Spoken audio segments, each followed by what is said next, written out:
Hey guys, this is JuegoelMarko from 100 Megabytes to Go, and today I will be doing a console analysis of the PS1. I hope to be making a few of these videos, so stay tuned for more. So the original PlayStation was released in December 1994, and this little thing is a revision of said console, and this was released in July 2000. It's had a few enhancements to it, such as it was obviously a lot smaller and sleeker. It's curved. It was slightly lighter colour, and probably one of the most notable differences was the fact that the reset button wasn't separate. The power and reset button were the same thing. So that's interesting. And also it had mod chip protection, so people couldn't mod it. So if you want to mod a PlayStation, this isn't the model you should get. You should get the original. And yeah. So yeah, let's have a look at this thing. We have a eject button and a power button. We open it up. It's got our basic CD drive here. So yep, well, I say a basic CD drive. This CD-based games were all the rage back when this was released, so yep, definitely good. Up front here we have 2 memory card slots, so better than having 1 slot, and it has 2 controller ports, so you do get multiplayer with this. Unfortunately, it doesn't have as many controller ports as something like the GameCube or the Sega Saturn or Nintendo 64, so you can only play with 2 players, so it's not quite as good with them in the multiplayer department, because I know it would be much better to play Mario Kart 64 with 4 players than Crash Team Racing with just 2. Right, so pressing on. In the back, just a basic power connection, DC in, it's a 7.5 volt one, and then it has a AV output. So yeah, that's the only type of video connection, well, video and audio connection you have with this system, but it's pretty generic, so shouldn't be difficult. So yeah, generally overall, I think this is a really good console. Yeah, the design's great. So let's have a look at some of the things you need for it. Now, the original PlayStation came with this, and this is the original PlayStation controller. Now, one of the new features of the PlayStation controller were these shoulder buttons, but because you obviously had to have these fingers up here, it didn't have as good grip, so they also added these grips. So the design of the PlayStation controller was pretty good, and it's obviously carried forward ever since. And I also like how they made themselves different from other consoles by changing the usual A, B, X, Y letters into shapes. So kudos to Sony for that one.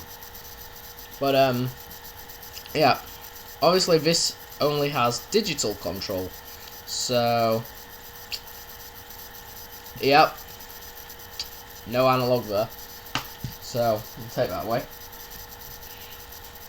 And you may think the D-pad is a bit sluggish, and you might prefer the feel of a Sega Saturn controller in its D-pad, and also you may prefer the overall design of the Xbox controller. Then there is one unlicensed remote. It's actually very good, and that is the... Sorry, I just got to unwind it. This is the PlayOn Turbo controller. So it's kind of got like an Xbox feel to it. The D-pad is very much like a Sega D-pad, and it also has a turbo button. So for those who don't know, the turbo feature is if you press that button, then hold down one of the other buttons, it acts as if you're rapidly pressing that button. So yeah, this is a great unlicensed controller, and it served me well for many years. And sometimes I even prefer this to using the actual official Sony controllers. So this is definitely a good buy. On the note of PlayOn software, you can also have the X-Racer steering wheel. So that's good for games like Crash Team Racing, Lego Racers. Honestly, I don't have that many racing games for PS1, so can't tell you much about that. Yeah, so basically a controller, or any controlling peripheral like the wheel. They just slot in nicely, like there. Feels sturdy. So, yep. But obviously, as games developed, they were making games that would be suitable for analog control. So, the next controller to step up to the plate was the DualShock. Now, this controller had two analog buttons, analog controllers. So these gave you complete directional control, and also added the L3 and R3 buttons, which were executed by pressing in the remote. And not only that, but in each handle grip, it's had a vibration thing, so it supported game vibrations. But unlike the Nintendo 64 Rumble Pack, which only had one rumble motor, this had two rumble motors on, well, it had a rumble motor either side, so this is definitely the best console for vibration. Man, I feel like I'm reviewing the rabbit of controllers. Okay, so you just connect up standard AV cable. So put that in your AV multi-out, and your power button, power cord. Now this does work with the PS2 power cord if you don't have the PS1 for some reason, but I wouldn't advise prolonged use of this. If you can, get a PS1 one, because this may blow your system up. Just saying. Yeah, connects like that. That's all it takes. Then you've got a complete system set up there. So you turn it on, and you have a little green LED to show you, and it's also pressed in. You press it again, and it's off. So let's have a look what a game looks like for this. So we open the lid, and I'm going to take one game here that I did enjoy as a child, and this is Pandemonium 2. You see, what I like about this console is it very much defines the game disc. I mean, the console is slightly curved around the edges, but as it curves in, it curves around the disc, making this a prominent feature. And also the fact that the console is a light grey.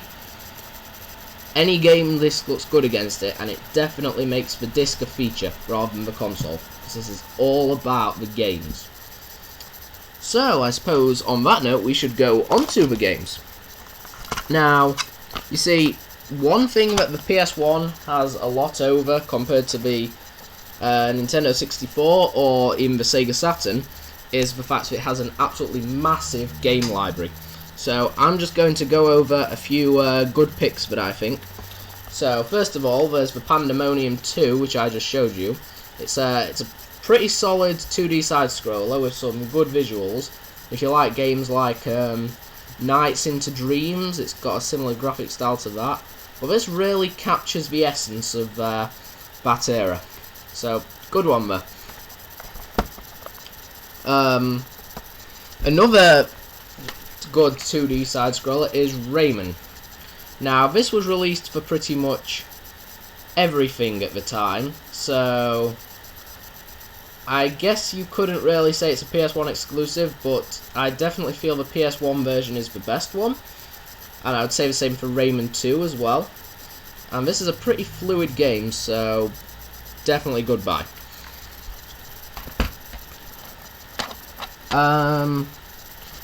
This is a good one. Oddworld series. Now, anybody who knows me knows that I absolutely love Oddworld. And this is where my obsession with it started. Oddworld Abe's Odyssey. Which follows on onto Oddworld Abe's Exodus. Very good games. Crisp 2D side-scrollers, but a bit more mature than others. So, yeah, I like it. Another one. Spyro, Year of the Dragon. Well, the whole Spyro series, really. These captured the full potential of the PlayStation DualShock. So, it uses both analogs. Well, no, it doesn't use both analogs, sorry. But yes, it does. Yes, it does. For camera and for movement. It uses the square for charging, circle for breathing fire, X for jumping, triangle for looking around. This one's great. This, Spyro. And also one thing I want to show here is, there you go, it even recommends you to use the DualShock. So, yeah. That's a bit of advertising material for you.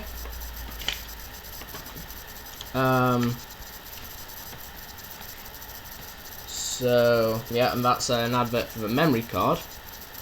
So, yeah, you obviously want to go and get a memory card with this, because PS1 CD-ROMs can hold a lot of data.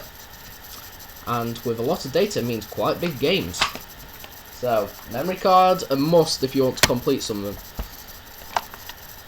Perhaps not as fluid a 3D game, but this game is entertaining and it has a lot of charm. And as you can see, it's been chosen as a classic. This is Croc, Legend of the Gobos. Gobos. Gobos? And this is now where we finally get to the cream of the crop when it comes to these games. Crash Bandicoot. Now, the gameplay for this was pretty simple. This was released in '96. And, yeah, like I said, the gameplay is very simple. It only uses the D-pad and the X and square button, or circle. Seriously, you feel like you could plug an NES controller into this and it would work. So, although it doesn't take full advantage of the hardware, this takes classic gameplay and primitive controls, but ramps it up with 32-bit technology and 3D gameplay, and I think it's absolutely brilliant. And this is one of a few series where the sequels are not a letdown. Crash Bandicoot 2 was definitely the best PS1 game I've ever played. Shortly followed by Crash Bandicoot 3. Unfortunately, I don't have the proper case for that one.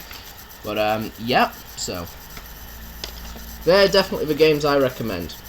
So, overall, I think this was the defining console of the late 90s, and I would recommend this to anyone, classic gamer or modern gamer. I think this caters to everyone. So, yeah, pick up a PS1 memory card, DualShock controller, slap in Crash Bandicoot, and have a jolly old time. So, yes, you can pick these up very cheaply on the internet.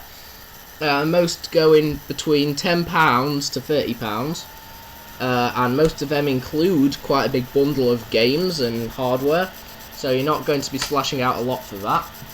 And also, the games come up quite cheap as well. They're in good supply. You can get most games for about a tenner, less, maybe a bit more, but not cheap at all, unless you're trying to hunt down like quite a rare game like the late Mega Man X games. But other than that, games are in good supply, so yeah, definitely good. So buy it, and if you already have one, go play it again. Just get it out of your loft like I did yesterday. Slap in whatever the hell you want and just have a jolly old time with it. So that concludes my episode for the PS1 analysis. And next time, on my console analysis, I'll be tackling this behemoth of a console. The Nintendo GameCube.